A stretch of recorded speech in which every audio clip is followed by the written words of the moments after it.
مولانا غلام یکشا ہاشمی رحمۃ اللہ علیہ اور گلیات کا تاریخی مناظر۔ علم و جدوجہد کا ایک تاریخی اور روشن نام مولانا غلام یکشا ہاشمی رحمۃ اللہ علیہ۔ آپ مولانا ضمیر احمد قریشی رحمۃ اللہ علیہ کے والد محترم تھے اور آپ کا تعلق شاہ اسماعیل شہید رحمۃ اللہ علیہ کی جماعت مجاہدین سے تھا۔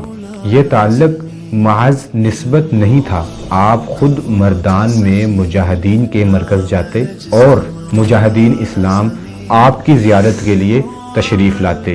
گلیات کی تاریخ کا مشہور بڑا گلی مناظرہ آج بھی یاد رکھا جاتا ہے، جہاں مولانا غلام یکشا ہاشمی رحمۃ اللہ علیہ نے اپنے مضبوط دلائل سے مسلک احناف کی حقائق ثابت کی۔ ایسی مزید اور تاریخی ویڈیوز کو دیکھنے کے لیے ہمارے ساتھ جڑے رہیں اور چینل کو ابھی سبسکرائب کریں۔ نام ہے جس کا مولانا ضمیر